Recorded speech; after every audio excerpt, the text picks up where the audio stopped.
My bedroom, which is kind of messy, but what do you expect is my room? I mean, expect is my room. I mean, got a Vita TV hooked in here with kitchen, pretty basic.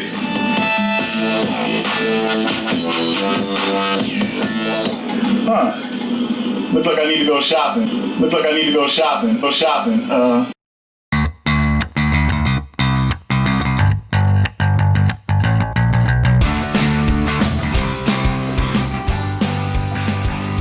Oh hey, I didn't see you guys come in there. Cameron's Canadian Gamer, how are you? So I was just getting started here. I'm pouring my beer of the day, Dab, Dortmunder Dark. Dortmunder. So yeah, it's a dark beer. I started pouring it here just before I hit record. You know how we roll here.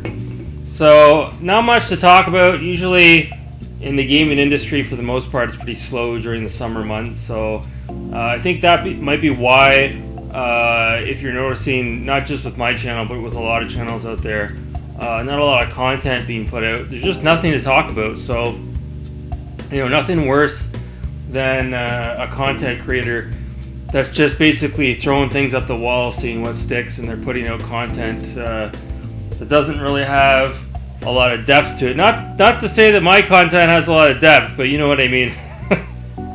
So I guess today's little rant discussion, it's got to do with, obviously when you buy video games used, a lot of us resort to online shopping. I'm not really up and up with it anymore with regards to online, aside from eBay. And look, I used to use eBay religiously all the time, starting probably over a decade ago. And then as far as used video games are concerned, it used to be, actually, believe it or not, a great place to go, especially when I started getting into the original Xbox several years ago. You could still, I kid you not, get a game on there dirt cheap, and even with the shipping and handling, it still ended up being a pretty good deal.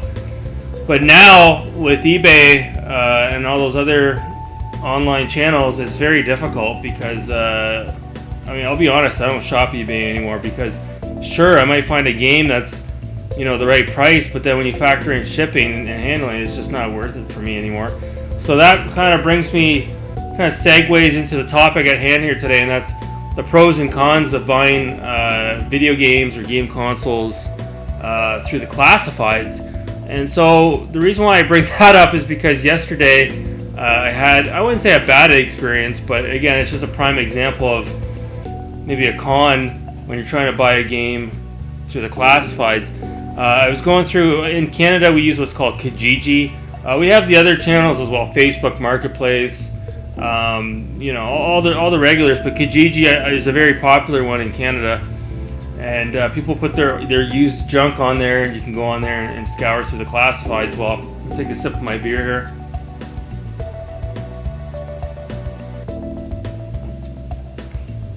So I'm looking at Sega Genesis used games. So I just type in Sega Genesis, and a whole plethora, is that how you pronounce it?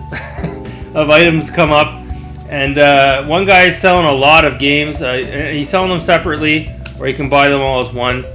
And I noticed one game piqued my interest, and it's a game for the Genesis called Felios. I think that's how you pronounce it. And it's a shooter. And it's my understanding, correct me if I'm wrong, it's my understanding it has a low print run. Now this game, in my opinion, is a holy grail item for the Sega Genesis. It's one thing to find the game loose. If you can find this game complete in box, it's probably going to run you upwards of $70 to $80, maybe more. So it is one of the more expensive Genesis games. It is black label. It is an older game for sure. So I couldn't believe it when I saw it, and he was asking, get this, he was asking $15 for the cart. So I had to do a double take. I'm like, is this a repro? What's the deal with this? And then I took a closer look at it, and it looks to be legit. So I messaged the guy, or it could be a kid, I don't know. And I said, I'm really interested in this game. Can I come pick it up? And then he's like giving me the back and forth. He's like, well, I'm busy today. I might be around this afternoon. Oh, God, here we go. So then I'm like, well, I gotta drive pretty far into the city. I'm like, would you take 10 for it? He's like, well, it's a pretty uncommon game. He's like, could you do 12? Well, yeah, of course I'm gonna say yes to that. $12 for Felios? So I'm like, yeah, no problem at all. I'm like, are you gonna be around tonight? He's like, I'm busy for the rest of the day, but I should be around all day tomorrow. Here we are. Never got a response. Don't know what's going on. Who knows what's going on? and the guy lives pretty far away too. He lives about 45 minutes to an hour away. So yeah, not a far drive. But when you factor in gas, let's say the cart's $12, and then I spend $15 on gas. Well, there you're already up to $27. Could I find this cart loose online for that amount? Maybe. So it's all about weighing your options. Is it really worth, traveling around the world and going through a hoop of fire as far as communication is concerned online, just to pick up a game and save a few dollars? Sometimes I don't know. Like another example, those of you who've been watching my channel for a while, you probably remember me when I picked up this game here, Outrun for the Sega Genesis. Now the cart's in mint condition, don't get me wrong, but when I saw this online, I think the guy was asking the same price, $15-20. And again, it's a really uncommon game. You don't see it too often. It's a real nice piece to have. And I could just remember I agreed to meet the guy, and then it turned out it was a big rigmarole. The guy lived like in the seediest part of Ottawa, the city that's closest to where I live. And he wanted me to meet him down there around 7 o'clock. And there was a lot of traffic. It was raining out. It was like a bunch of bullshit. And when I finally met the guy, he looked like a crackhead. And I wanted to get the hell out of there as quickly as possible. So, yeah, I got a good deal on it, but I kind of had to go through a little bit of hell to get this. And again, like, could have I just bought this online for $25-30 and just saved the hassle of the actual experience of driving downtown? I don't know.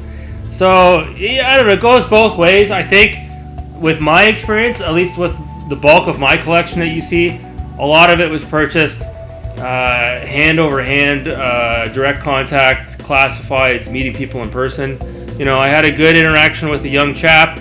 Picked this up here, this PlayStation 2, this white console here. I think I paid, I can't remember, maybe $30 for it, maybe a little bit more. But it was an easy transaction. We met like 2 ships passing by in the middle of the night, exchanged the money for the console, and I was on my way. And then, there's also a little bit off topic, but sometimes maybe this is a topic for another video, but you go to the flea market. How are we doing for time here? 7 minutes, 43 seconds? Yeah, we'll keep going. You go to the flea market, it's the same thing. I think last year around this time, I went to the flea market, and a younger guy about my age was selling an original Xbox console. It looked like it was in really good shape. 2 controllers, and he had like a chunk of games, and I think he wanted like $90 for it. Well, I mean, what am I supposed to do? I already have 2 original Xboxes. I already have my collection built up. I don't need all these games. I don't need another Xbox. But obviously I'm taking a look. I want to see what he's got in the glass cabinet. And sure as shit, what does he have in there? He's got the holy grail of the original Xbox, Stubbs the Zombie. So obviously, I burst out in a puddle of sweat. I'm looking around to see if anyone's looking at me. Like making sure that nobody comes within 20 feet of this glass cabinet. I want to make sure that this guy who's helping someone else out across the way comes over and gives me first dibs on Stubbs. So he comes over, and I'm like, listen, I just need this one game. I don't need all the games. I don't need the console. I just need this one game. Well, you sell it separately. And he's like, nope. He's like, this is a lot sale. Everything's being sold together. I'm like, I really need this game. I'm like, will you take $30 for it cash? He looks at his wife who's working there with him.